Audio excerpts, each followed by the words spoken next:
This is Charter Local Edition. I'm Brad Pomerance. We are joined by Janice Rutherford. She is a member of the Board of Supervisors in San Bernardino County.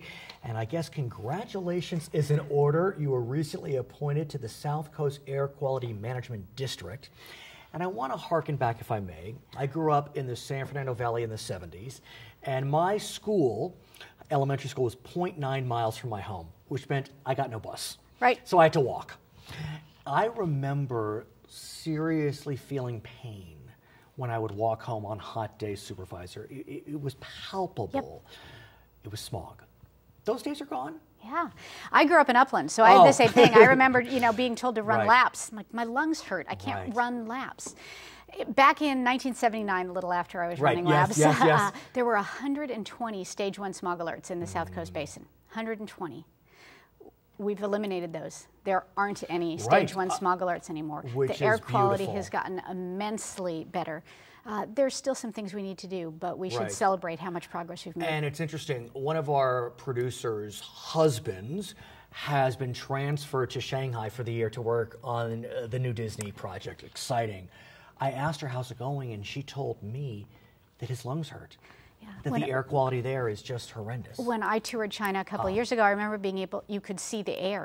And it reminded me of my early days back in the 1970s. But yeah, it's very bad there. And we're very fortunate we don't have those circumstances here in Southern California anymore. Why? That's what I want to know. Well, it's been a combination of regulations, of cleaner vehicles and cleaner fuels, and new technology that is coming out every day that's helping us be more productive and cleaner at the same time. Sure. So here's the challenge for members of the SCAQMD. Did I say that right? Sure.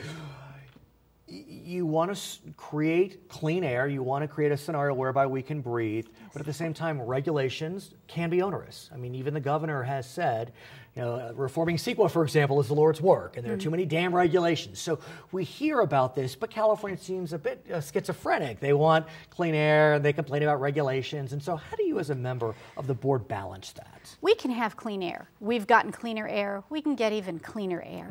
But we have to be very careful that in doing so, we're not driving out all of the jobs that have people make their living and give them health insurance. Because, well, clean air contributes to good health. Jobs contribute to good health, too. We need to have both. And so what are you doing? What is the board doing to create that balance? Because, look, it's a regulatory morass. You have county rules and city rules and state rules and federal rules. And you're explaining that you have control over cars, but not trucks. And no, we don't have control over cars either. And actually, the biggest contributor to Southern California's air pollution now are mobile sources: cars, trucks, boats, planes. South Coast has no authority over those. What we do is try to provide incentives. So right now there's a program called Replace Your Ride. If you're low income, you can apply for this funding. Most of it's gone already. We're hoping there'll be a renewal to that pot. But where we will take your older vehicle, 8 years or older, and help you buy a replacement that doesn't even have to be an electric or a hybrid, but a cleaner, higher miles per gallon car.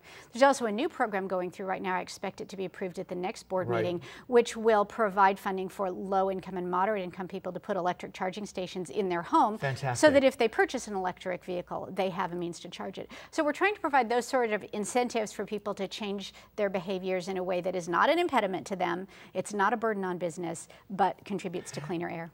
And at the same time, though, with this increase in electric vehicles, hybrid cars, we're using less gas, which presumably would be good for the air. So I'm sure you're celebrating that. But that means we have less gas tax for our roads. And because we also all complain about the potholes and the bridges that collapse and those sorts of things. So it's a problem the state's working on. It's not in South Coast or the county's control, but we've got to have a solution. I want to talk about one road, though, that it goes right through San Bernardino County, and that is the Cajon Pass. And it is a road that is impacted. We know that. Recently, though, there was a very dramatic fire on the Cajon Pass that resulted in vehicles being burned up. I recently spoke with a council member from Victorville, Ryan McEachran, who was on the Cajon Pass at the time, and his car stopped, and he saw people running up the freeway. I'm getting chills because Ryan told me the story. It was very dramatic. What was stunning to me, Supervisor, is that firefighting efforts were thwarted because of drones. Yeah. They think they could have gotten water and fire retardant onto the fire and kept it from getting off the freeway, but they had a half-an-hour delay because there were 5 drones over that incident that caused the firefighting aircraft to be grounded. It would seem to me, and I'm very simple when it comes to technology, but if it's a drone that's big, couldn't they just drop the water on the drone, or is the drone a risk because it can impact engines and propellers? Well, sure, and if we drop water on a drone, fine. The problem is, what if the drone isn't under the plane but coming into the engine? And well then stated. So it's a serious problem. I don't think anybody's doing intentionally. I think people have never just thought about the confluence of fire and firefighting and drones before. Unfortunately, we've had 4 or 5 incidents in our county alone in the last 6 weeks where that's become very clear. So we're now offering a reward for people who report the drones. You can call WeTip at 1-800-78-CRIME to report drone usage.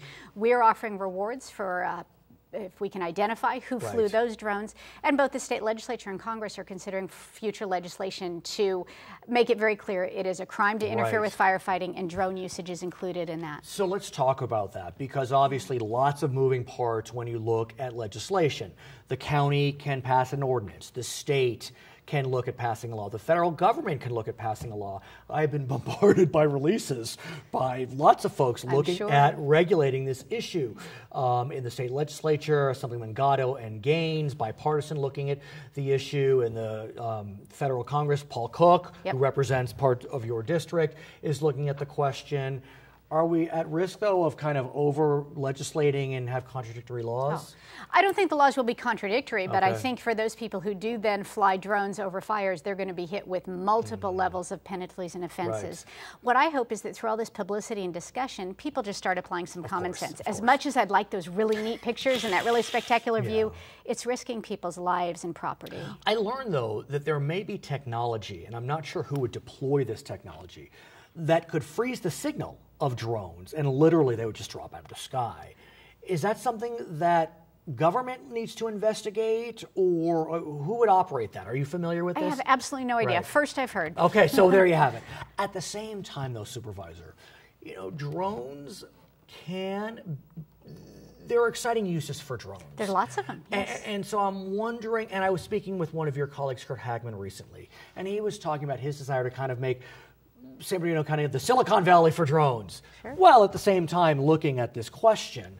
So how do you create this scenario whereby you're still incentivizing drone development but creating smart solutions? Well, there are so many more usage. If you just think about it in terms of public works in San Bernardino County, where we have thousands of miles of dirt roads, to send crews out to look at those conditions is pretty expensive. If we can use drones to go do that investigation, we can save the taxpayers lots of money. So there's appropriate uses, and then there's dangerous uses, and we just have to help educate people as to what those differences are. So where do you go from here? Does San Bernardino take the bull by the horns and legislate on its own? Do you wait for the state government to legislate? Do you wait for the federal government to legislate? Because this is happening today. I mean, this fire was downright spooky. I mean, those pictures look like Armageddon. They did. It was horrible.